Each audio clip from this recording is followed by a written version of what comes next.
All right.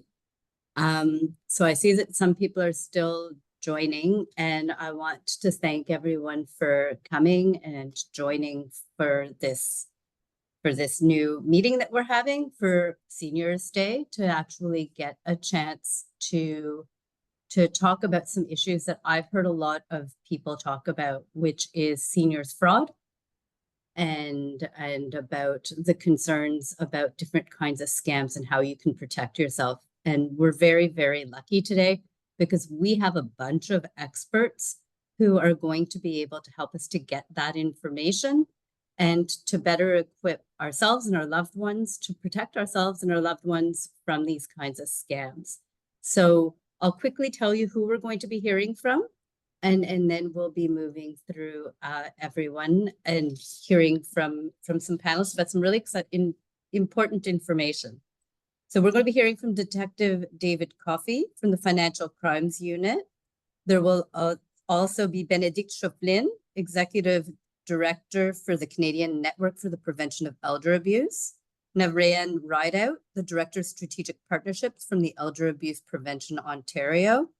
We will have William Chen from the Canadian Bankers Association. He is a senior financial planner at RBC. And we will have David Burns, a professor from the University of Toronto and Canada Research Chair in Older Adult Mistreatment Prevention.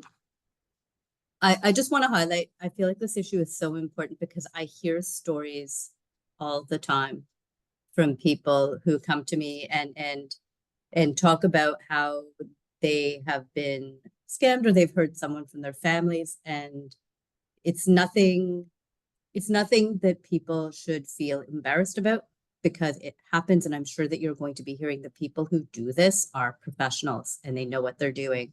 So this is, like I said, an important chance for us to hear from professionals who work in this field about prevention, about how we can protect ourselves. So without much further ado, what I'm going to do is I will pass it over to our first speaker, Detective David Coffey from Toronto Police Services, to talk to us about some of the issues and how we can protect ourselves. Thank you.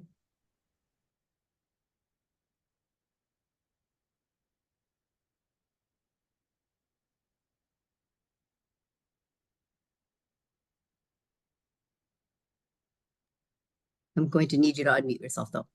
Okay, sorry. Okay, everyone can hear me then? Yep.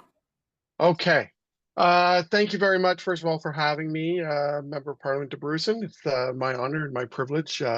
Thank you for doing this. It's certainly something that is of critical nature, really, what's happening right now, especially with our seniors. It remains true that our senior community is both the most targeted community for fraud and the least likely to report the fraud. So that's a really, really bad combination.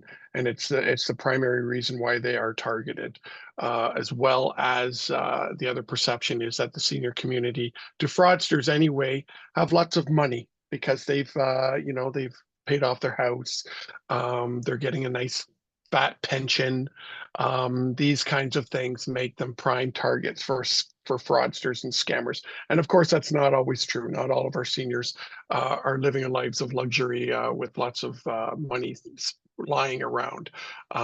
Sadly, that's not really that true. So I don't have much time. I normally have, I do these presentations, they last me an hour and a half. So I'm going to start talking really quick, and I'm going to share a presentation here, I think. So please tell me whether that is being seen by everybody.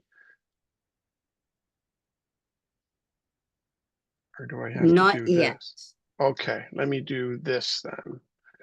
Share. That's working. Okay, so now we have, all right. So now I'm going to begin. And hopefully you're seeing, are you seeing the actual slideshow, or are you just seeing, okay, we'll just go. We're seeing slides. You're seeing slides. Okay, so financial abuse amongst our senior community. What is fraud? First of all, fraud is basically theft by trickery.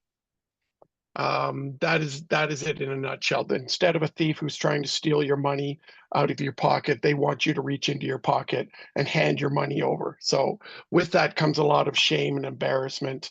These fraudsters and scammers are professionals. This is their job. Their job is to steal your money. They're very good at it. They use all kinds of psychological tools. They use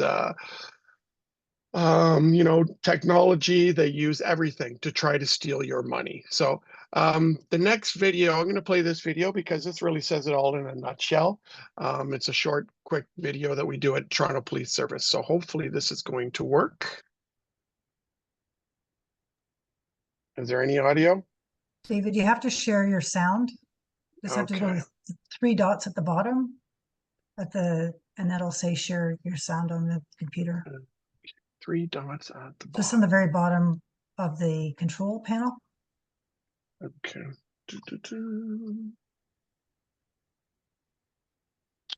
Oh, here we go. Sorry about this, everybody. I knew this was going to be the problem. End show, display, arrow, screen. I don't see share sound.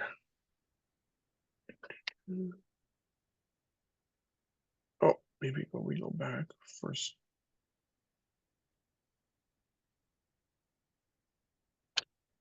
Display option settings, duplicate, help. I don't see any displaying of sound.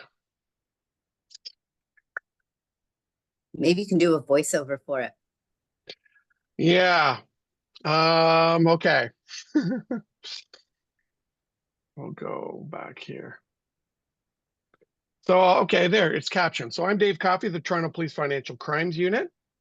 What is fraud? Fraud is theft by trickery. A thief reaches into your pocket and steals your wallet. A fraudster tricks you into reaching into your own pocket and handing them your hard-earned money. This does not just hurt victims financially, but brings with it feelings of shame and embarrassment, which leads to serious underreporting to police. We need to have an open conversation about fraud to break the stigma of victimhood. Fraud targets all of us. Scammers prey on our vulnerabilities, like loneliness, the allure of easy money, our habit of clicking on links in text messages and emails, and they create a sense of urgency as a manipulation tactic. Whether it's a multi-million-dollar investment scam, a heartbreaking romance scam, or any other scam, they generally share common tactics used to manipulate victims. It's important to become aware and stay alert to protect yourself and others from fraud. Slow down. In the rush of our daily lives, we often overlook the warning signs. If something feels off, it probably is. Protect your identity information. Fraudsters are skilled at getting your personal details. Always ask for information. Don't give it, and take your time. Authentic organizations will not pressure you into making hasty decisions. Do not click on links from unknown sources, and be vigilant. Knowledge and awareness are our greatest tools to fight fraud. Educate yourself about the common tactics used by scammers so you can recognize and avoid potential threats. And we always encourage people to report the fraud to police. Only the scammers benefit from their silence. Visit tps.ca/fraud for more information and tips so you don't get scammed. Okay, that was a live version of it.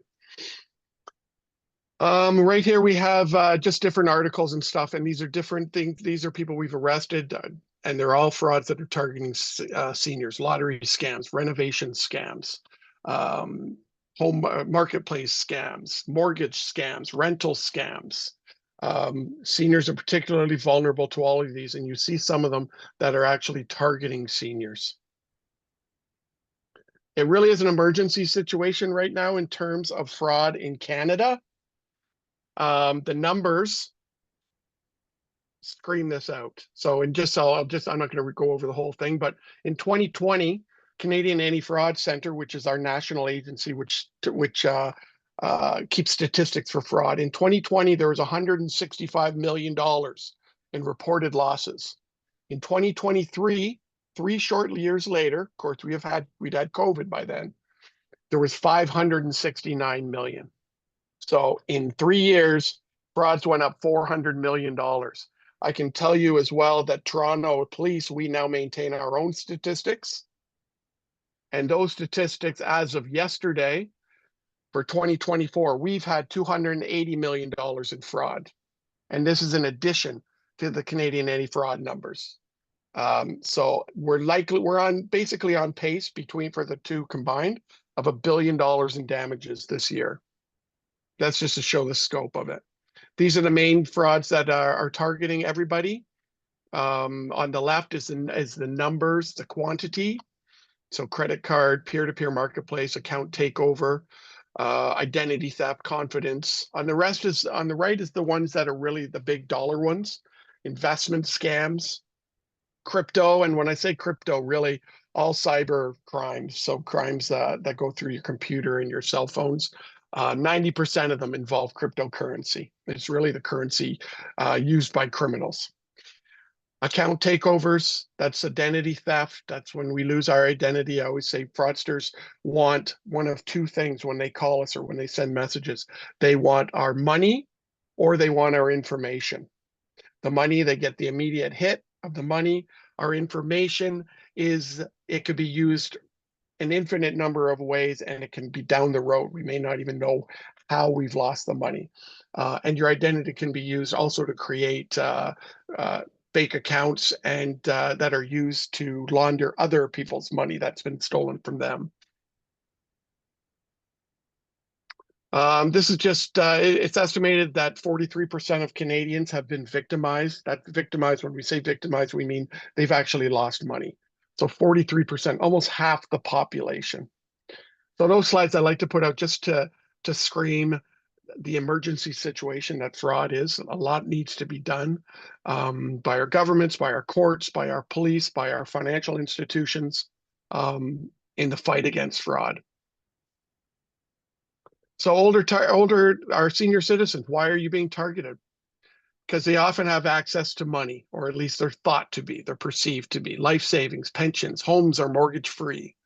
Our seniors often live alone or often isolated, sometimes isolated from family, and certainly during COVID, it was heightened. And there may be an unfamiliarity with technology, with computers, with cell phones. I don't think that's a major factor because I know I could speak to my mother who's a senior citizen. She's as knowledgeable about phones and computers as I am. So, and it is known that seniors are reluctant to report, and that gets back to most targeted, least likely to report. So fraudsters love that because it lessens the chance of them being caught.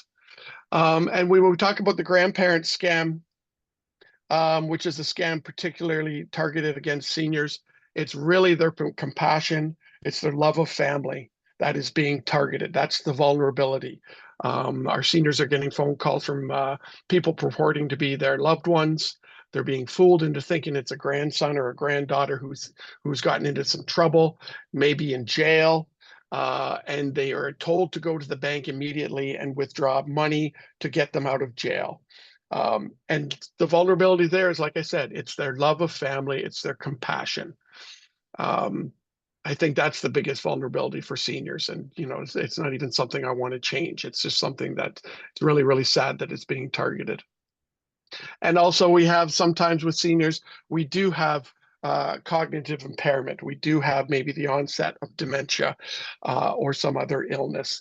And sadly, when fraudsters get their hooks into those people, they are merciless and they will do everything they can to drain them of every cent that they have. Scams targeting seniors. I talked about the grandparent scam, romance scam. These are all generally on computers, cyber crimes, romance scams. Certainly, our seniors, many are widows or widowers and looking just for friends. And sadly, the romance scam is very widely used, and now it's being seen as a gateway to an investment scam. So once the relationship is maintained and the trust is there, the love is there, even though they've never met each other on the computer, then there's proposals for how to make money, and that gets them into the investment scam, and that's when the big dollars is made. Government financial institution impersonation scam. So people calling and saying they're from your bank or from the CRA or from the CBSA. Those are very common. And phishing email and text scams, which we all get. Everybody who has a cell phone, who has a computer, we get these on a daily basis. So the text messages, the emails, which are completely 100% foolproof in terms of their authentic appearance, and that's thanks to artificial intelligence. It's the gone are the days when they were rife with grammatical and punctuation errors. They're perfect now. If it comes from Amazon or if it comes from CRA, they look perfect, and they're really, really, really hard to tell apart. So you just have to, like I said in the video, slow down and verify everything. And as soon as they start threatening things like, I'm going to take your driver's license, I'm going to take your house, I'm going to, with all kinds of penalties, that's the biggest red flag. Fraudsters always preach urgency, do it now or else. Lottery scams, those have been around forever. Renovation scams, so people knocking on our seniors' doors and saying, hey, you need your roof repaired or your brickwork repaired. It's going to fall apart tomorrow. I can have a truck here tomorrow. Give me cash now. Those are all common scams that our seniors are suffering. Computer tech support scams, those are things when the scammers are manipulating Google searches. So if our iPads or our computers stop working, people can go to Google and type Apple Care or something like that. And the fraudsters, the scammers, are manipulating the search. So when they think they're talking to Apple Care or another company or whichever, and they're actually talking to the fraudsters. And the fraudsters want them to put malware onto their computer. So install a particular program, and it's crazy. They're then told to go to the local Bitcoin ATM and send money and buy gift cards and all kinds of stuff like that. I don't think I have sound, and I don't think I have words. So grandparent scam, it's another video. These videos are all there. If you go on YouTube and you do hashtag don't get scammed, Toronto Police, you'll see all kinds of these videos. Or if you go to our website at tps.ca/fraud, you'll see all these videos attached to the various types of fraud. So the grandparent scam one is there as well. And I've already talked to that, and I don't think I can figure out the audio, so I'm not going to do that one. We encourage all victims of fraud. It's really, really important. And I always preempt it by saying, are we going to arrest the person? Are we going to charge the person? Are we going to get your money back? Depending on the fraud, if it's a cyber crime and you've sent crypto across the ocean, it's very unlikely. I'm not going to lie to anybody. And that's why I encourage everybody to be vigilant before the fraud happens. That's why I believe in education and spreading knowledge and awareness, because once the fraud occurs and once the money is gone, it's really, really hard for us to get it back. We do arrest people, we do charge them, we do put them before the courts, but of the thousands and thousands of fraud reports that we get every year, 45 to 50 a day, the odds of us actually having a successful investigation with arrest, charge, prosecution, and restitution, getting the money back, are very slim. And I can't sugarcoat it. So, but it is important to report it, because it helps us to maintain statistics. It helps us to identify trends. It helps us to get the word out to everybody, what to look for. So this is what you do if you're a victim. Besides reporting it, stop all communication. Just stop, block it. If anything comes into your phone and email, just delete it. Delete, delete, delete. If you've made yourself vulnerable by communicating or by clicking on the link, contact your bank, contact your financial institution, and just have them flag your accounts. Gather all records available if you have sent off money. Records are emails, your text messages, communication. Change all passwords to any of your accounts, which may have been compromised. If you've installed malware on your computer, wipe your computer clean. And then contact our credit agencies and have them put an alert on your accounts there as well. Report to police, as I said, there's how you report it, 416-808-2222, or online at www.tps.ca/fraud. And there is where you'll see all kinds of information about all the different types of fraud in the videos and everything like that. So it's really, really important. Please report the frauds. We want that number to be more accurate. The number of frauds and the damages, we want it to be as accurate as possible. So then we can get some movement from other agencies. That's the last screen right there. There's don't scam videos. There's our tps.ca website. You'll see that image. And please reach out. And thank you very much for having me. I have no idea how long I've been talking, probably too long. I apologize. So that was Thank you very great. much. That was great. And what I'm going to do, just waiting as we switch over the screens, but I think you may have to stop sharing your screen actually. for Okay. part of this. Let me Perfect. figure it out. Okay. So the next piece that I was going to say is there will be time for questions at the end. So we'll be able to answer some questions for people. You know, there's a Q&A section where you can put your questions in the chat there. And I'm going to be passing it along to Benedict Chaufflin, who is the Executive Director of the Canadian Network for the Prevention of Elder Abuse. So over to you, Benedict. Thank you so much. And thank you, David, for this presentation. On a personal note, I wanted to say hello to the people present today because I've recognized a few names. There are supporters and members of CNPA, and it's great to see you. I'm going to share my screen and hopefully get it right the first time around and get it in full screen for you now. Okay. So same as David, I could talk about this for a very long time. I promise I will not. We're going to go over the basics about, you know, abuse. Like I want to make a slight distinction before we start about financial abuse and frauds and scams.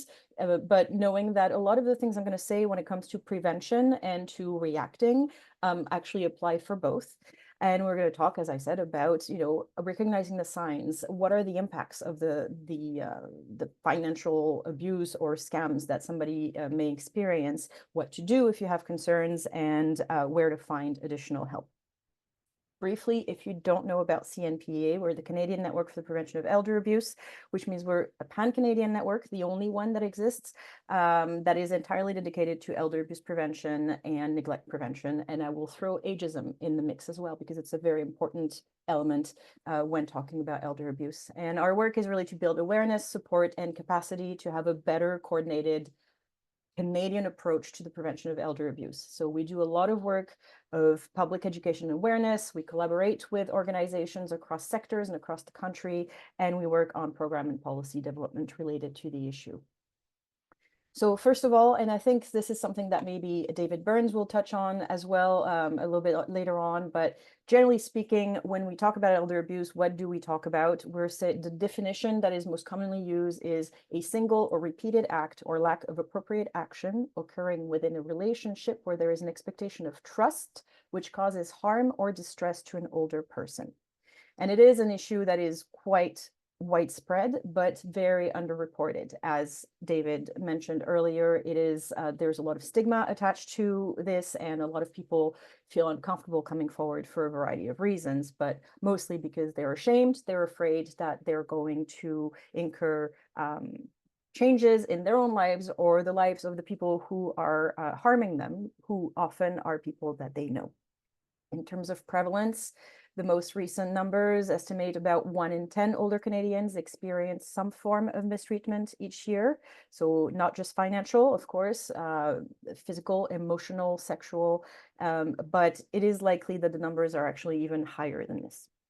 And as I mentioned, I wanted to make a slight nuance between what we understand as financial abuse and what we call frauds and scams. So financial abuse usually is that somebody tricks, threatens, coerces you, persuades you out of your money, property, possessions, Misusing a power of attorney, for instance, is a very common form. And this is very often the type of abuse that is perpetrated by someone that the victim knows. In, I believe, 81% of reported cases, we're talking about a partner, ex-partner, children, or family member, acquaintance, neighbor, somebody that is quite close to the victim. Whereas frauds and scams are a slightly different beast because, as David mentioned, they are perpetrated by people who are usually strangers, organized crime situations, and they can take place either over the phone, by text, by email. He went over this. So it's a very different dynamic. However, the results are equally devastating.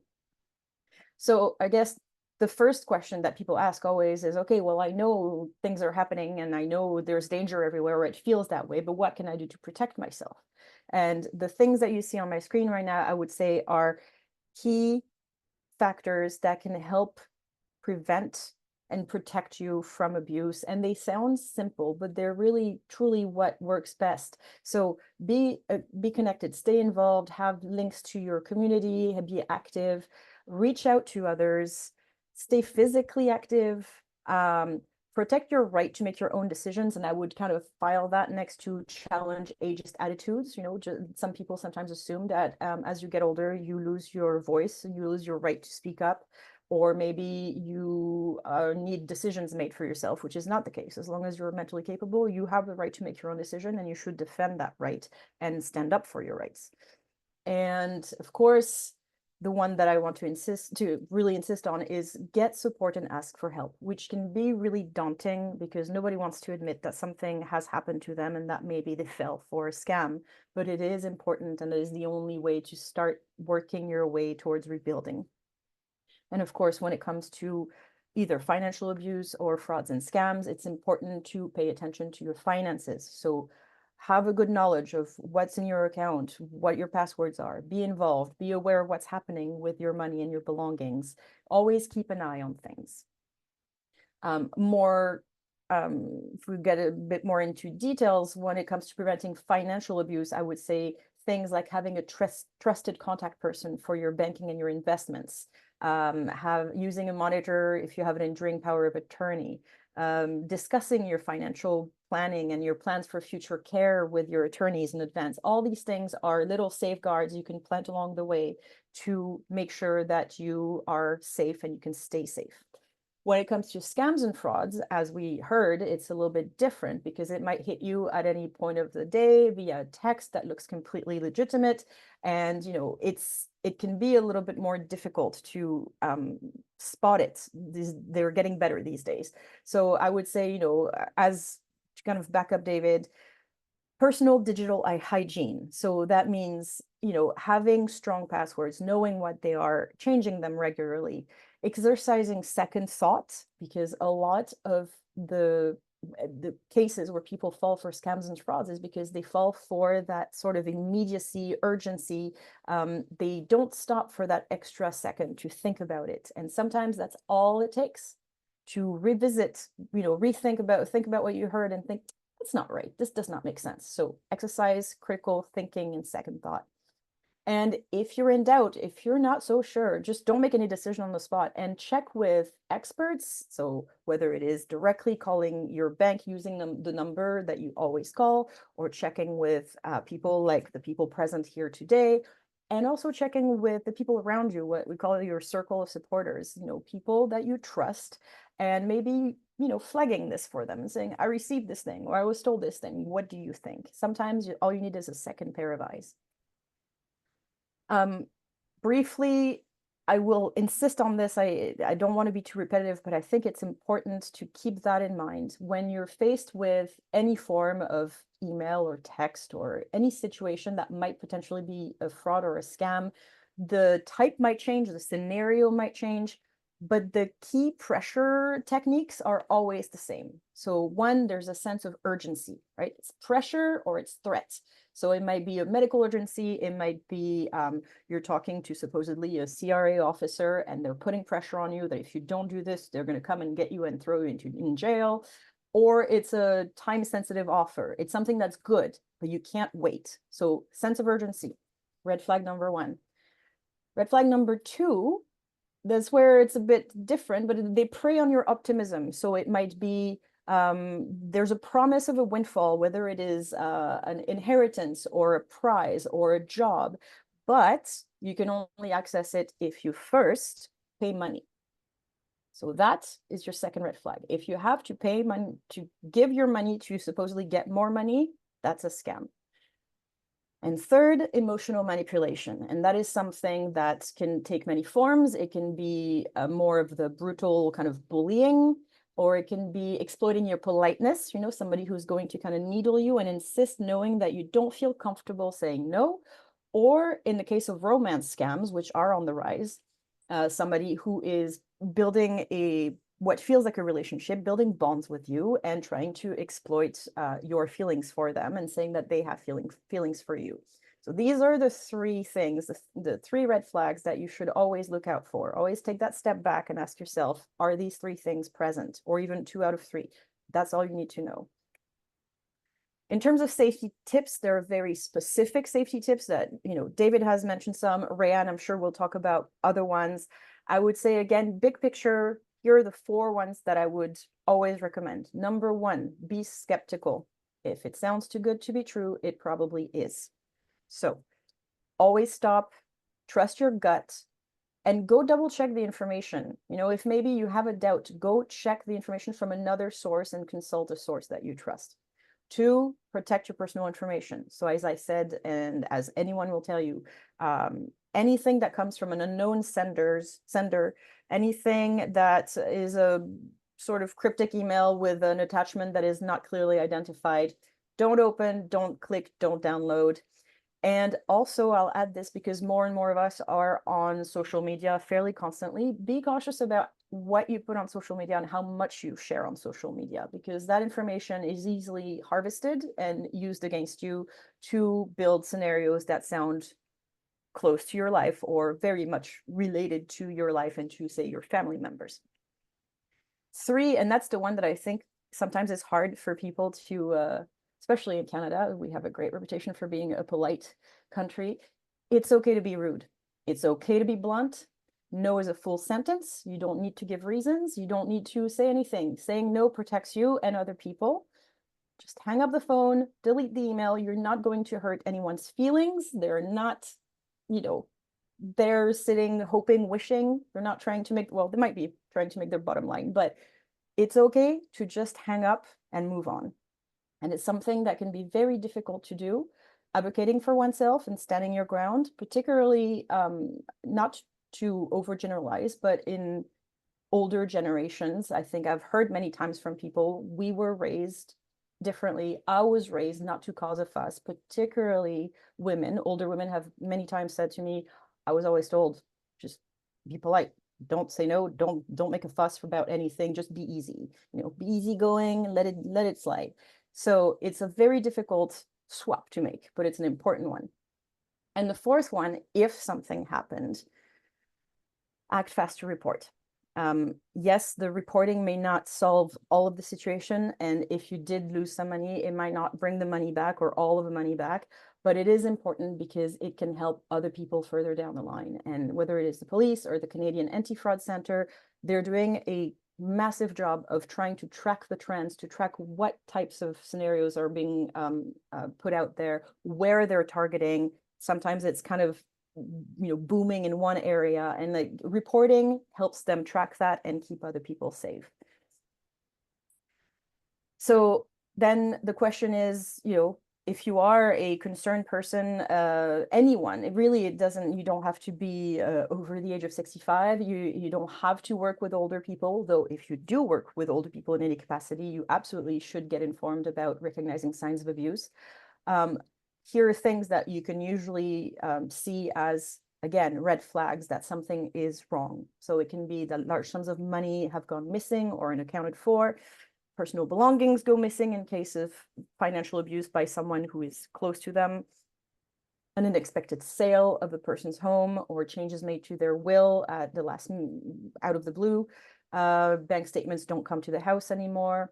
And on a more human personal side, maybe the person suddenly is starting to isolate from family and friends. They're not communicating as much, or they seem down or worried or nervous, especially if you're trying to discuss money with them. So these things could indicate that something is wrong. And in that case, it is important to try and initiate a conversation with the person, because beyond the financial impact of either financial abuse or frauds and scams, which can be enormous, some people never manage to recover financially when they get hit, because once they get hit by a fraudster or scammer, sometimes they get hit again and again, and it is a bit of a vicious cycle. But there's also more deeply felt impacts beyond the financial sides. There's going to be a loss of independence, a withdrawal from engagement and progressive social isolation. And on a physical and mental level, loss of appetite, anxiety, shame, anger, and in some cases, depression and even suicidal thoughts. So these are very, very serious issues that need attending to, and that need all of us to participate and try to prevent that from happening. And this is something that I always want to remind people when we're talking about any form of abuse. It's never a matter that's private or a family matter. We have a shared responsibility to help prevent and intervene. It needs to be done well, it needs to be done respectfully and safely, but it needs to be done. So as a person who is in a circle of support, who is a family member or a bystander in any way, if you feel that something is happening and you don't know what to do about it, you can learn. There are resources out there. There's one at the bottom of the screen right here. If you see it, it's called itsnotright.ca. That is a wonderful program that can teach you about bystander detection and intervention. But the general thing that you're trying to do really first is to interrupt the isolation that is happening around someone who has been victimized. The way you can do that, I'll tell you, I'll give you a few pointers, but the things I want people to always keep in mind and keep close to their heart is that abuse is never the fault of the person who is being abused. So even if we're talking about a situation of a scam, the person whose money got stolen is not at fault. Starting a conversation with how could you fall for this is not helpful. The person who is at fault is the person who swindled them out of their money. If somebody is actually brave enough to come forward to share that something has happened to them, believe them and listen to them closely. And then before jumping into action, because I think our natural human reaction is to want to come in and just save the day, but ask yourself, are there safety issues? And also, am I being respectful of the person? And I say this because you don't want to overpower someone who has already been disempowered by a scam or a fraud. So you want to show empathy, you want to ask questions and not impose answers. You also want, as I mentioned before, always check your ageism. We think we're all ageism free, and then we're really not. We just swim in it like fish in water, and it just winds its way into our thoughts and about what we assume about people because of their age. So do not make assumptions about older people strictly based on their age. Listen to them and then ask them what they want to do, because it is possible they may not feel up for doing something right then and there. And this might be difficult to accept for you as a person who wants to help, but it is important to respect that wish. So what you can do instead is go seek out information from professionals and maybe get back to that person and say, I've got information. If you want it, I can share with you. If you want to build a plan about what we're going to do next, let's do that together. And if you don't want to do it now, that's fine. I'm always available. We can do it when you want. And that's really about respecting their right to make a decision, even if you think that decision might be unwise. And as a final touch to kind of, seal this statement, this last statement, seek their consent or their permission before taking action. You have to respect their choice. Resources, I know this is something that people really want to hear about. cnpa.ca, Mariah, I sent you some links through the chat box that you can share with the attendees today. cnpa.ca, it's a treasure trove of resources about elder abuse prevention. We especially have a Find Help button at the top right of our homepage. It's a big orange button, and you will find resources that are organized by province and territory. So you'll have a list of resources for where you live in the country. And finally, the It's Not Rights.ca program that I mentioned earlier. Just to show you, this is kind of what you will see when you get to the Find Help page. And I'm sure these resources will be shared, but there are a couple ones that I find really helpful. The Little Black Book of Scams by Competition Bureau Canada. There's a Be a Savvy Senior by the Canadian Centre for Elder Law. And as Rayanne is going to speak shortly after me, Elder Abuse Prevention Ontario has a lot of resources about scams and frauds in several languages that are worth checking out, but I'm sure she will tell you all about them. So thank you very much for listening. And I wanted to say to MP Debruzin, thank you for hosting this event. We, as part of our roadmap to the prevention of elder abuse, which is our national strategy, we've built this plan that kind of outlines roles and responsibilities for all of us. And that includes leaders and, you know, government officials and what they can do to support prevention. And hosting something like this on International Day of Older People is definitely part of the list of actions. So thank you. Thank you. Thank you for sharing all of that information, and it was helpful. And I think if I can, just as people are listening to this, because we're going to be jumping into the next presentation in a second, I think it's also important that we kind of share stories. Like, one of the things that really struck me is that there was a woman in our community, an older woman, who shared on Facebook her story. And what she said was, hey, I just want to warn everyone, this happened to me. I'm embarrassed, but I'm going to share it so that everyone knows what happened. Someone said that they were working on the house next door to me, and they looked over at my roof and they said it's in terrible shape. It needs emergency repairs, and that they could come back tomorrow if I gave them a certain amount of money to buy some of the product or whatever they needed for it. So just as a matter of saying, like, I think that that person did a lot of great things about actually being open to sharing the story so that people were aware that this was happening in the neighborhood, and giving examples, and maybe breaking through some of the stigma too, because that's often an issue that comes up. So I'm going to be moving over now to Rayanne Rideout, who's the Director of Strategic Partnerships from the Elder Abuse Prevention Ontario, trying to give us some information about how to make sure that we're protected against these situations. Great. Thank you again for inviting us to speak. I just want to make sure that everyone can see my full screen presentation and not slides not on the bottom. Okay, perfect. So thank you and welcome everyone for coming to this presentation on the evening of International Day of Older Persons, as Benedict mentioned, and for hosting this important event on financial abuse of older adults. So I'm Rayanne Rideout. I'm the Director of Strategic Partnerships with Elder Abuse Prevention Ontario. For those who may not know our organization, we are obviously based in Ontario and cover the province in the work that we do. Our mission is to ensure that seniors are safe from ageism, abuse, and where their human rights are advanced, protected, and respected. So similar to what Benedict was talking about, ageism, we also recognize that that is one of the underlying causes of abuse that happens when we're thinking about older adults that are victimized, whether we don't believe them or we have these negative attitudes. That really does underline some of the reasons why people are not taken as serious as they should be. So we also implement Ontario's strategy to combat elder abuse.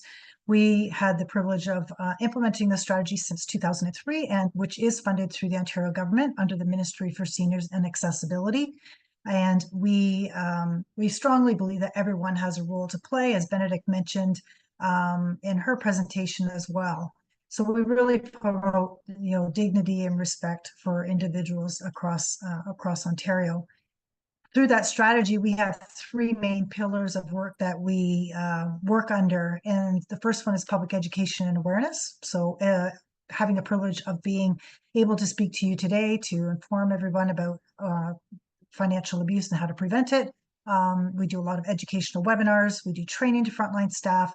And we work with our community partners, not only within Ontario, but across provinces to better enhance the coordination of responses to elder abuse.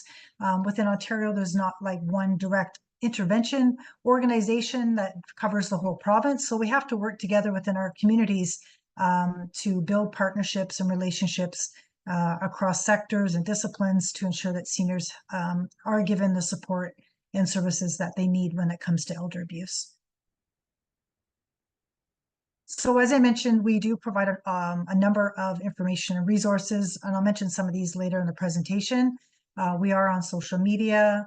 We do information and referral, which I'll speak to at the end. And we have a website that has lots of resources and information that are free for people to download and tools. As I mentioned, partnerships are a big factor in the work that we do. We can't do this work alone. I think as all speakers so far have mentioned, David and Benedict, that we have to work with each other.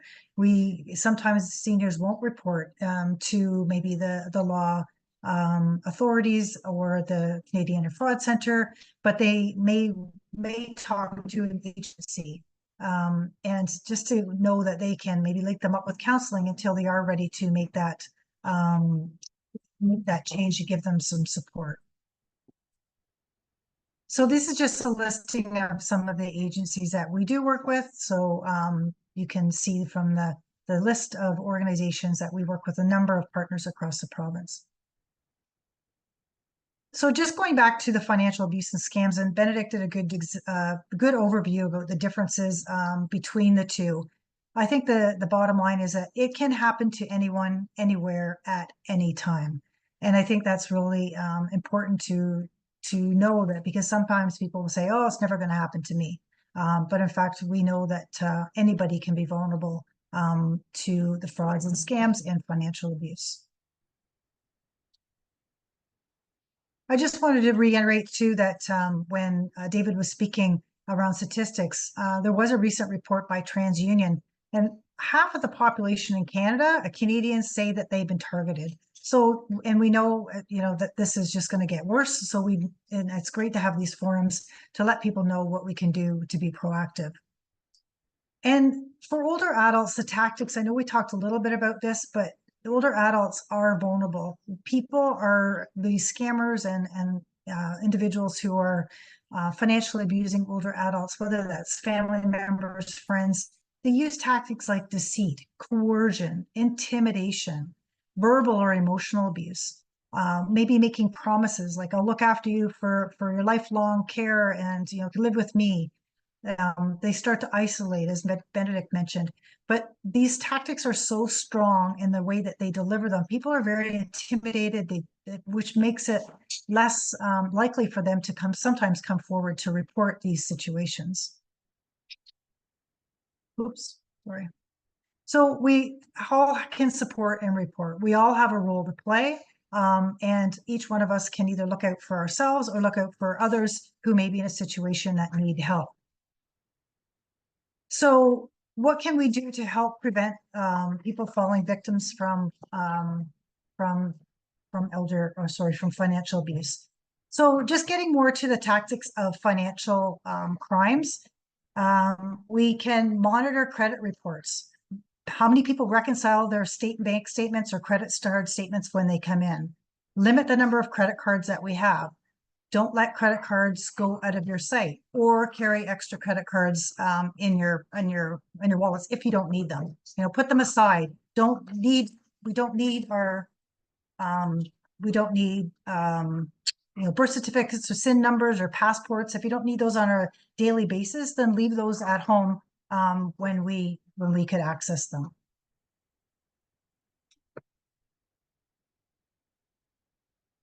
So the other fact is also preventing from, mailboxes. If you're living in the country, such as myself, maybe people have access to your pension checks if it's in the mailbox. So how can we reduce the mail theft? Putting a lock on boxes if that's possible.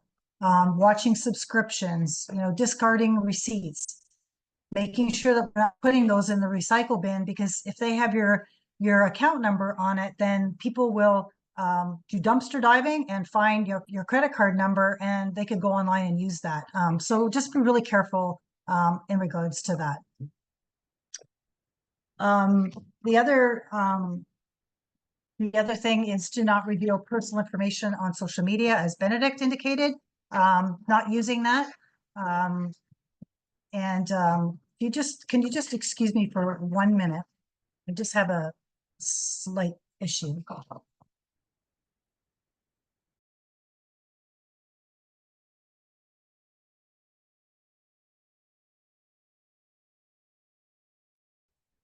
If it's okay, I'll jump in while we just wait for a second here. I just wanted to quickly say, I think that a lot of this is really good for people of all ages to think about. There are so many pieces to this about, especially the revealing personal information over social media. That's something that I think is becoming more of something that people are becoming more aware of. But as far as being able to figure out your passwords or information that can be used to manipulate you in conversations, I think it's actually a worthwhile piece of information for people of all ages to really take home. Sorry, I apologize.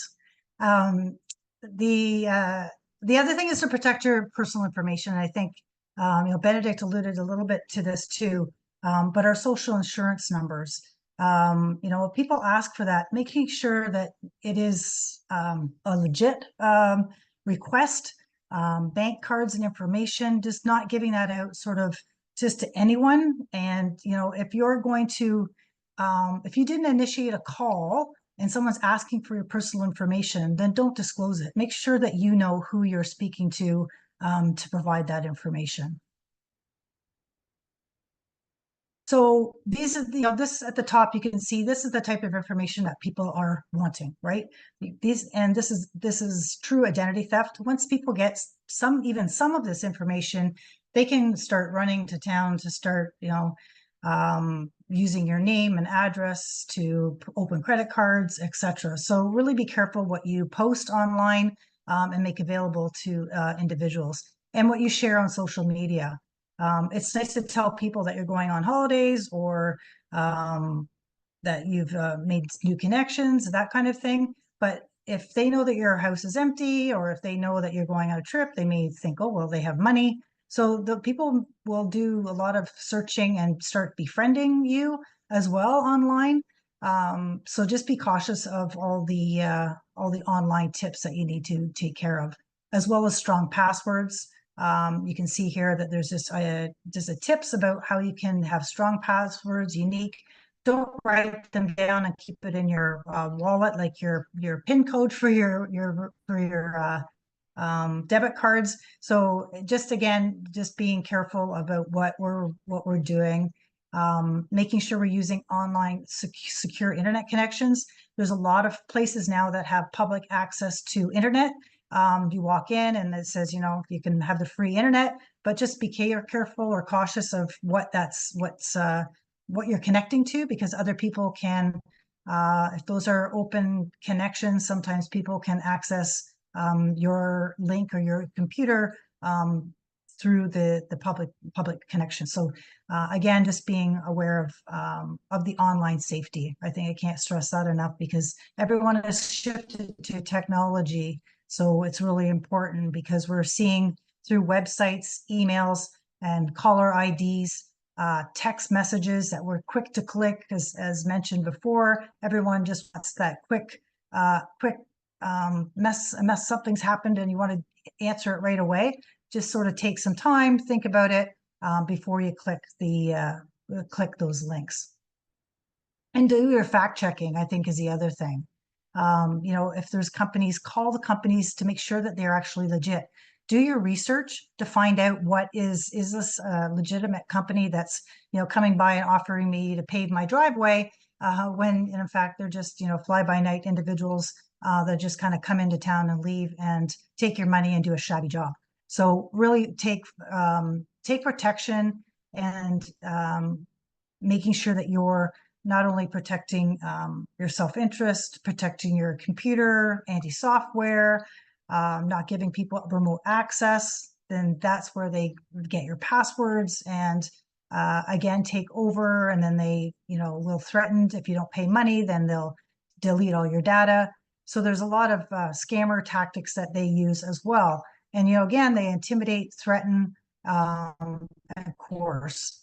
So as I said before, do your research, find out what if the companies are legit, and make the phone calls. You can do online searches through Better Business Bureau or Canada Revenue Agency to see if they're actually legit. And we can't say this enough. I think everyone will say, just don't be afraid to say no. It's okay to hang up. Don't keep them on the line if they're calling. I have many presentations with older adults and they'll say, oh, I just kept them on the line. It was so funny. And, you know, I thought they were tricking him. Well, no, because then they're just going to, they'll just call you back again and again. So just hang up. You don't need to be their friend. You don't think to be happy or, you know, make it a funny situation. So just be very careful around that. I'm going to skip to a few other slides just in terms of finances, because I think it's important to ask questions about finances when we switch from scams to financial abuse, because sometimes we don't get involved. And I think Benedict, you know, mentioned about the it's not right. And it is everyone's business. We can ask general questions. We don't have to know people's bank accounts, but we can, here's a list of just questions that we can ask individuals just to flush out to see if everything is okay. And in a general sense, you know, they may or may not disclose, but if you're concerned about someone's financial well-being and you think someone's being either scammed or a family member is taking advantage of them, then you can ask them for, you know, ask them some general questions. So again, reporting to the Anti-Fraud Centre is important if it's a fraud or scam. The other thing people don't know about is Equifax and TransUnion. You can do 1 year, you can, once a year, you can actually do a credit report for free. And sometimes you can do this even through your banking to find out if anybody has taken advantage of your banking, of your accounts or your identity. So you can go online and do that and request it, and they will give you a report and information. Here's some other organizations that you can report to. They have a lot of online videos and resources like the Black Book of Scams from the Competition Bureau. You can find out these resources there. And just a little bit, and also legal supports. Often, sometimes some people may be scammed and don't know what resources they have. In Ontario, we have the Advocacy Centre for the Elderly that can, you know, is a legal service that can assist older adults. The other one I want to point out is also Pro Bono Ontario. Again, they provide some free legal assistance to individuals, including issues around frauds and scams. So as I mentioned, we have lots of resources. You can find information on our website with pamphlets you can download. We do education and training at our organization to seniors groups online and sometimes in person if possible. We also host webinars. So we do have a couple coming up on frauds and scams, one on AI, the other one around advancing people's financial literacy. So just giving people some banking skills. We also provide information and referral services, as I mentioned before. So we have 2 consultants that can help individuals walk through situations and get them connected to services that they need in their own communities. That will be helpful. We also encourage people to connect with their local networks, which work to prevent elder abuse. It's their local communities across the province. We have 42 of them in Ontario. So they do a lot of education locally. So if you go on our website, you can find those that are available in your location across the province. We also have a newsletter that people can access, which has tons of information each month that includes resources and updates available for individuals if they want to access them. And again, we're just a click away. So please join us, help make seniors safe in Ontario. You can go to our website, which is www.eapon.ca, and find out all that information. Here's my contact information, our head office number if you're looking for more information, and you can find a lot of posts daily on our social media channels as well. So thank you very much for your time. Thank you. That was really helpful and it has a whole lot of information there, so thank you. What I was going to suggest is, or to let people know, is that we'll be sharing these slides and information so that you'll have the resources and the phone numbers and everything that people can use. So just so that everyone has that as information. I'm going to go to William Chen from the Canadian Bankers Association now. We've been talking a lot about banking and checking your credit scores and all of this. So William is a senior financial planner at RBC, and over to you. Okay, I will try to share my screen to see whether it's I can do it from my screen or not. Are you able to see my no, right? Not at the moment. At the moment, I see William CBA. Okay, so cannot.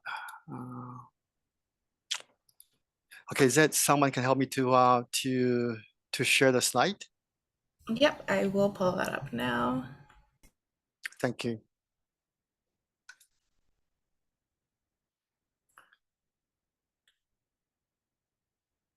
Oh, hi. Okay. Good evening, everyone. My name is William Chen, a senior financial planner at RBC with 25 years experience in both investment banking and retail banking. It's my pleasure tonight to be here to represent Canadian Banking Association to present in this seminar. Thank you. Can you turn on the next slide, please? Today, we will touch on some components of the financial abuse and the fraud prevention modules, how to protect your money, and most importantly, how to protect yourself. Next slide, please. Financial abuse occurs when someone tries to take over your assets or control your assets for their own benefit, not your benefit. This includes your money, your home, your property, even your personal information. Financial abuse is illegal. It is usually done by someone you know, or unfortunately, someone really closest to you. Could be your relative, immediate family members. Next one. Why seniors are more vulnerable than others when it comes to financial abuse. Here are the 4 main reasons. Number 1, senior has limited financial resources and income. Usually their income is a fixed amount and made it hard for them to recover from the loss. Number 2, a lot of seniors depend on government welfare or support from their children. Number 3, many seniors live alone as most of the time their children are not in the same city or same country, making senior hard to get help. Number 4, once financial abuse happens to seniors, not only their financial got impacted, also their health because of the stress. Now let's talk about some forms of financial abuse. First, power of attorney or POA. POA is a legal document that gives someone else the legal right to act on your behalf. This POA document is a tool for senior to get help from trusted person when he or she is incapable. However, POA is also something that can be abused. Financial abuse occurs when that power used to benefit the attorney, but not you. Remember that you can revoke an existing POA and appoint a new attorney at any time. If you revoke your POA, you need to tell your bank so they can update your records to reflect your choice. If you move to a different province or territory or outside of Canada, your existing POA may not be valid in the new location. So you may need to seek local legal advice and have a new POA prepared that meets the local requirement. You can make POA limited to certain activity, certain account, or certain assets. Please consult with your financial advisor at the bank or lawyer for advice. Thank you. Next page, please. Another form of financial abuse is a joint account. Opening a joint account may be one way to have someone help you to pay the bills and manage your money, but there are risks. A joint account is an account owned by multiple people. Could be 2 names, 3 names, or more. Anyone listed under this joint account has right to access the funds because the money in this account is considered jointly owned assets. If you open or make existing account join with family member or caregiver to make it easier for that person to assist you to pay the bill, or for the estate planning purpose to avoid probate fee in the future, you make that person a co-owner of the funds in this account. So an abuser can take over the funds in the joint account and use them for their own benefits, not yours. Of course, you can make only certain account joint, such as your checking account, which used to pay bills. But if the purpose is to save probate fee, again, please consult with your financial advisor at the bank or lawyer for advice. And let's go to move to the next page. And here are other types of financial abuse. Money and property got stolen, theft, and forged signatures on documents, threats or pressuring you to sign documents, and some service provider taking advantage on you or asking you to sign up service you don't need or not benefit from with fee associated to it. And other individuals refuse to return money or item they borrow from you. And this is also the form of abuse. Let's go to the next page. Let's take a look at the potential signs and red flags of financial abuse. Sudden change in living arrangements. Number two, suddenly asking to revise beneficiary or revoke a beneficiary.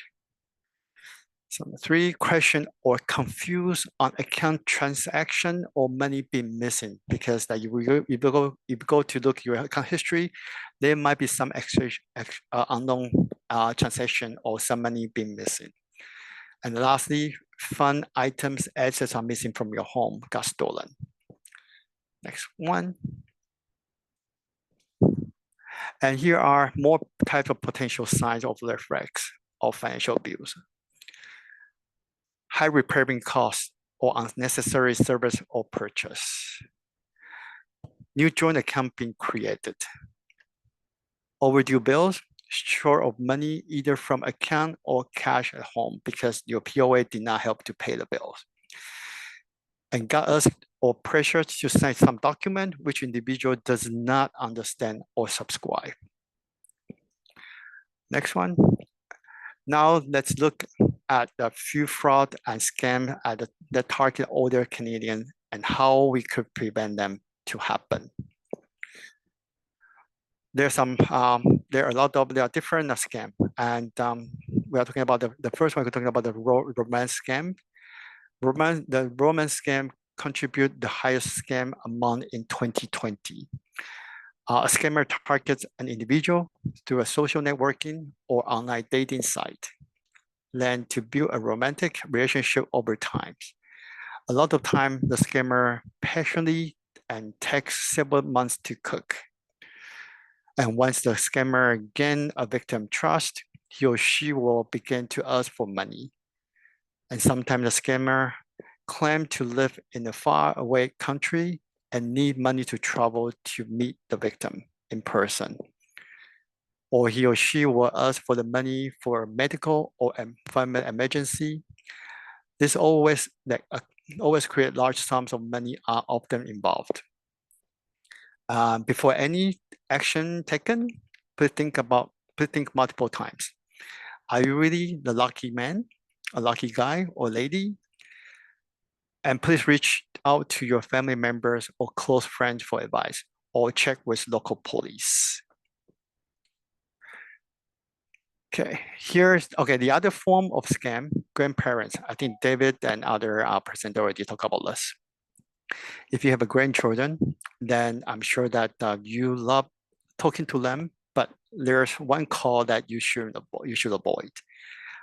Sometimes criminal calling you pretending you're a grandchild, and he or she will ask for your money to help them on an emergency or a car accident or involve problem in a foreign country. And they will ask you to send money to a transfer service urgently and with a little time to think twice. And they always tell you that don't tell their mom, don't tell their parents. Of course, before any action taken, hang up, and you should call your grandchildren back separately with a phone number in your own record, or to call their parents to confirm. Next page, please. Thank you. Make sure you don't just remain as a victim. You need to take action to get yourself help. First, immediately report the case to your bank and tell them what has just happened. And secondly, you should report to the police. These scammers are criminals. Third, you can also report to the Canadian Anti-Fraud Centre, which also has a resource to help. Next page, please. And further action to be taken. If you have been a victim of a scam or fraud, then you should contact your provincial security regulator, which oversees investment products in your province. And you should also report it to a credit agency like Equifax Canada and TransUnion Canada. You can ask for a fraud alert to be flagged on your credit file. And this way, if someone tries to take out credit in your name, you will be notified and the fraud could be prevented. Okay. So the last page, okay, so this is the end of my presentation. And here are some useful links to help you navigate through the content that we have discussed today. And additionally, there's a website of Your Money Senior at www.yourmoney.cba.ca. It's also a great resource for information on what we have just covered. And again, thank you for joining us today, and happy to present here. Thank you, William. And I think we're hearing some common themes across a lot of these, which is about taking time. I think that that's in our fast-paced world. We often forget that we can take some time. And if anyone's pressuring you that something must be done immediately, you don't have time to, check the phone number, think about it, get a second opinion, call someone else, that then you're at a greater risk of fraud. There is really no situation where you can't stop and take a minute. With that, I'm going to go to our last speaker who is on a train and has made the time for us, which is David Burns. He is a professor at the University of Toronto and Canada Research Chair in Older Adult Mistreatment Prevention. So turning it over to you. Thank you so much. Can you hear me? Yes, Great. we can. And could I please ask Mariah if you could advance my slides?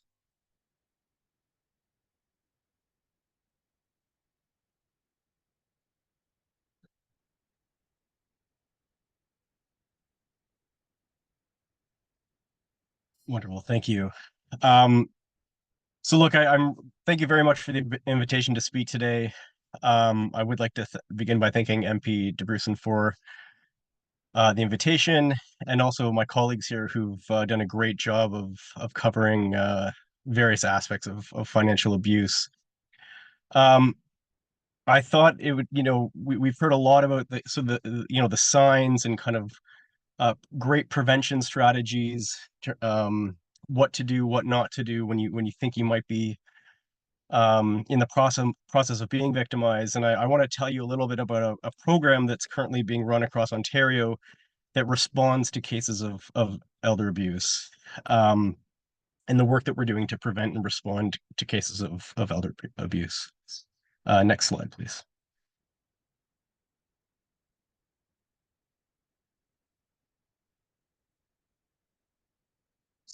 Yeah, so I also want to thank the funders of this work, in particular the Public Health Agency of Canada, who's funding the work that I'm going to be talking about today. Next slide, please. I also want to thank my partners, our RISE team. I'll tell you more what RISE is about, but as well as our partners at Elder Abuse Prevention Ontario, and it's great to hear from Rianne earlier today. Next slide, please. Okay, so I'm going to be talking about cases, this RISE program that we're operating in Ontario. And the most common form of abuse that we see in almost all of our cases is financial abuse. And recent research, population-based research across Canada that I've been involved in, and as well as previous research, now shows that 1 in 10 older adults experience some form of elder mistreatment. Oh, you can please advance the next 2 clicks. Thank you. 1 in 10 older adults in Canada experience some form of mistreatment each year. So these are massive numbers. This is a, when you compare this to some other issues out there, this is a really, really big problem. Next slide, please.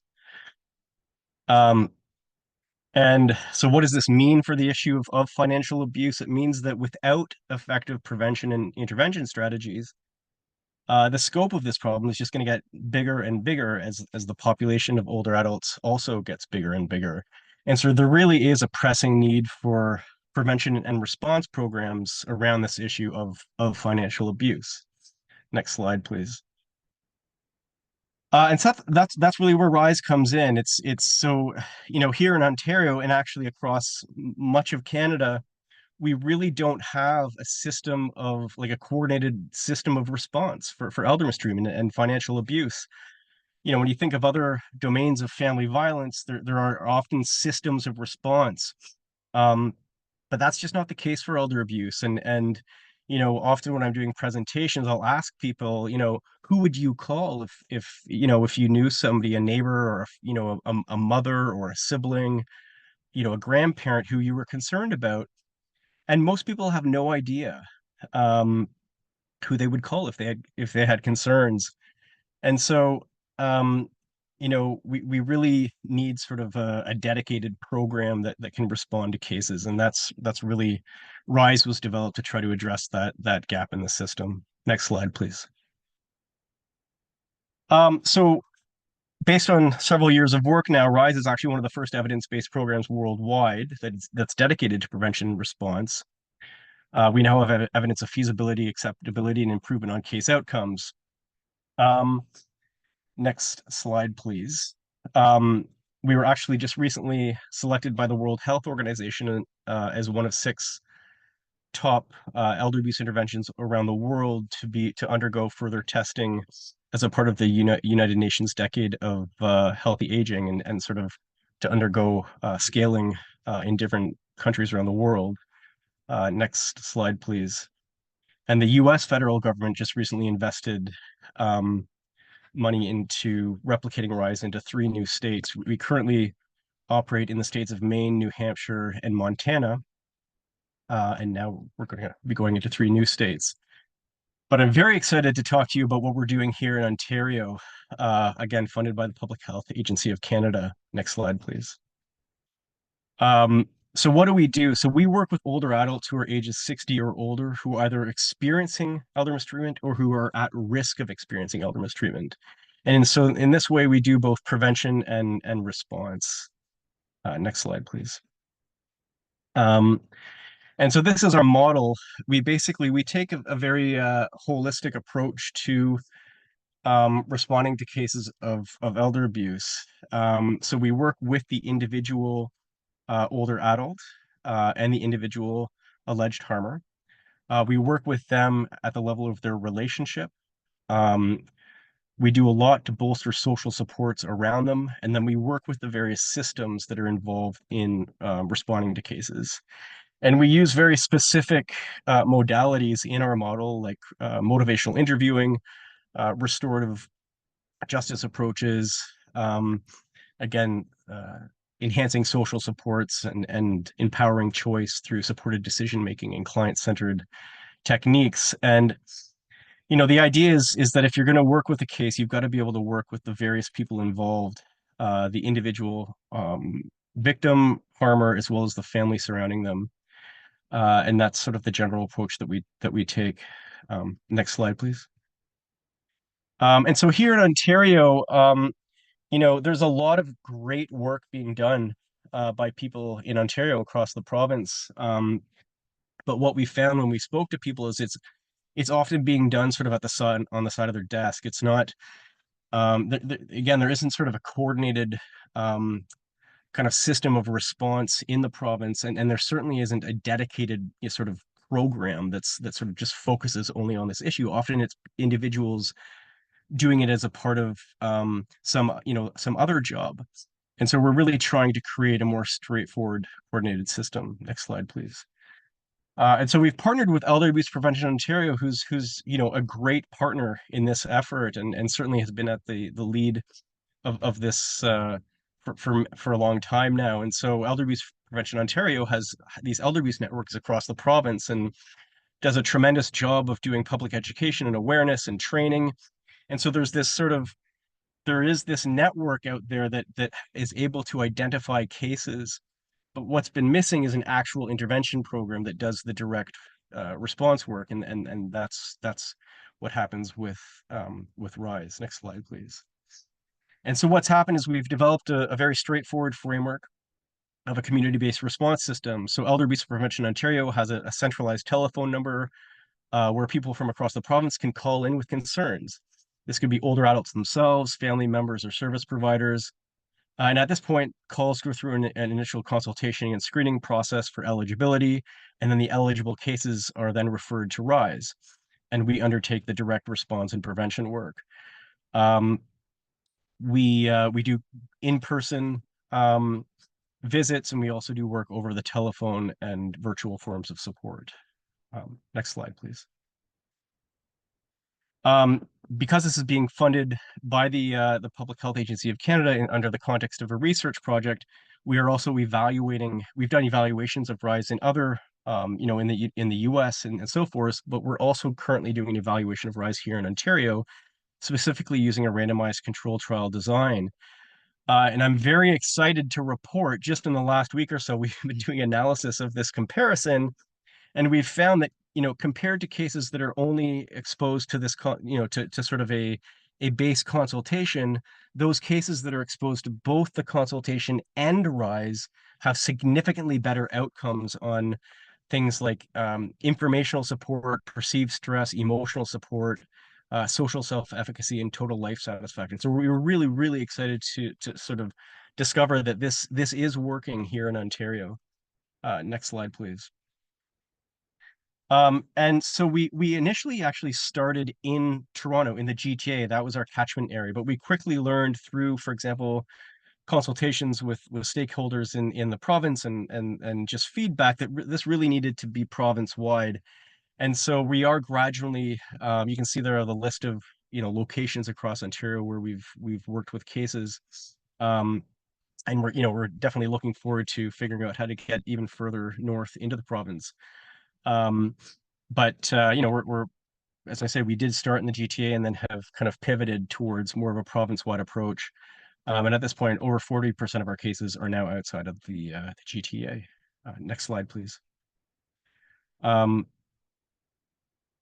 also happy to see that once people accept our services with RISE, only about 4% of them drop out prematurely, which is really, we place a lot of emphasis on engagement and relationship building with clients, because as people have already said, this is a population, victims of elder abuse is a population who are typically reluctant, not eager to become involved with formal support services. So there's a lot of effort on sort of a client-centered approach and really trying to understand their needs and work through the framework of their kind of perspective.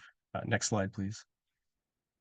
Goal setting is a really important part of our program, and you can see along the bottom there that some of the different buckets of goals that we've worked on with cases in Ontario.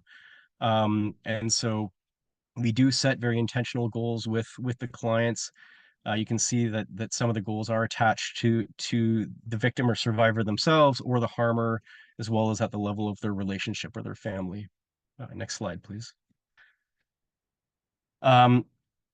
And these are just the last couple slides here. If you're interested in learning more about RISE, we've got a website and social media. Happy also to send you a flyer if you're if you're in a position where you'd like to make referrals. But please feel free to check us out. And next slide, please. Yeah, I don't expect anyone to read this, but I'm happy to share these with anyone. These are just published articles on RISE evaluation. So feel free to reach out. And that's it for me. Thank you very much. Well, that was amazing. So thank you, and impressive done from a train. So super impressed that you were able to get through all of that so well. I think if I take some pieces back, the relationship building also, I'm going to go back to the stigma piece. I think that having that supportive network around empowering people is so important. And I think that that's been a thread I've heard through a lot of the presentations. And I found it interesting, actually, in that last presentation, when looking at some of the goals, one of them being the survivor-harmer relationship, like emphasizing the fact that it's not always a stranger. And that, you know, we need to think about what that looks like in community for people. So I think there's a lot to chew on. I saw one question come through that I was just going to put out. I don't know who would want to jump at it. But the question was around the idea of how do you create good allies around people who are elderly to protect them from these kinds of scams or abuse. In some ways, I think probably the answer is different, maybe whether it's a scam or abuse. But there are a few of you. We only have a few minutes, really. But maybe I'm sorry, David, you're in the hot seat, so maybe you have an answer, and then maybe if one of the others wants to put up their hand to let me know if they wanted to jump in on that. Sure, I can certainly talk from the abuse angle. So we use something called teaming, which is basically we create a team of informal and formal supporters around, you know, the survivor, and the composition of that team just basically depends on the needs of the case. So in some cases it'll be, you know, a neighbor who agrees to, you know, and the idea is that they take a collective responsibility and to kind of prevent things from happening again. So it could be, for example, a neighbor who agrees to come and visit them once a week, or somebody from their faith-based organization that agrees to take them to service each week. Again, trying to get them out and increase social support. But it, you know, it really does have to be driven by the older adult themselves. What we find is that you know, this is different from, you know, like they have the right to self-determination. They're and you know, it's you've got to listen to them, and you can't really force them to have people around them in their lives that they don't want. And so that's the approach that we take. All right. Was there anybody else who wanted to kind of jump in on that question? I think Benedict just Sure. yeah. Yeah, I would say in terms of, you know, building allyship, like you were asking, older people don't exist in a vacuum, right? They're part of our society. They're part of every layer of society. So it's not even just people who work with older people, with seniors, or it's not just caregivers. It's everyone. It's all of us, and I think we all can do the, you know, the minimum education, learning about the signs, learning how to initiate a conversation that is safe, learning to see older people around us and not just kind of glaze over and have them be invisible, which very often happens because of ageism in our society. And, you know, if you are in your in a workplace, regardless of the workplace, maybe have a look at what policies are there, what professional development opportunities are there. Is there something about, you know, we have seen the development of professional development about gender-based violence in the workplace. And then, you know, does this kind of have an age lens to it? Is there something that can be added? We can all kind of tweak what we're already doing to enrich it and kind of expand it to consider older adults, how they fit in and what their specific needs are. I think a lot of it is actually a lot easier than we realize. Okay. Well, why don't I give the last word to Rayanne on this one? Yeah, I was just going to just reiterate, I think what David talked about is that circle of people that you trust. And I think that's kind of a key issue, I think, is that for a stranger to come up and sort of befriend someone, they may be a little bit reluctant to come forward and speak to, but trying to keep that older person or for themselves to be socially engaged and connected, whether that is your local neighborhood or your faith community or senior center or someone just going and delivering a meal. Just check on your neighbor. You know, we've seen this through COVID where people were, you know, never talked to their neighbors before, but they were actually being a little bit more proactive and knocking on the door.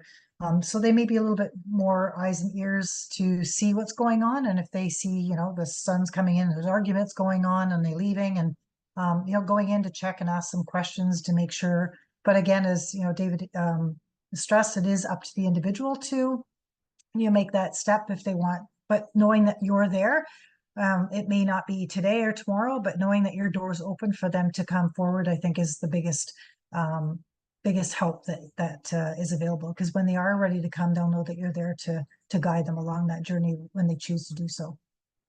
Yeah, I really appreciate actually ending on that note too, about if we're going to support the getting rid of stigma, we also have to come to these situations with no judgment, right? That these things do happen, and that it's never the victim or survivor's fault. It's that the people who have managed to commit this fraud or abuse are people who are well skilled in what they're doing.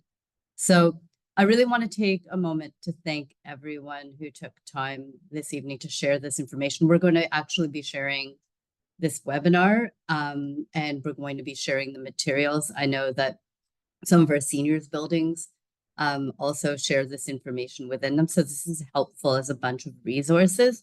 But also, I think on day that we celebrate, you know, elder Canadians, it's also a moment to talk about how we can all be stronger allies and better protect, and how we can better arm themselves to protect themselves too. So I really, really appreciate everybody's time. And I'll be sure to be following up on some of the work that you're doing, because you're all doing amazing things to help people in our community. So thank you. Thank you to all of you, and have a good night. Thank you. It's a pleasure. Thank you.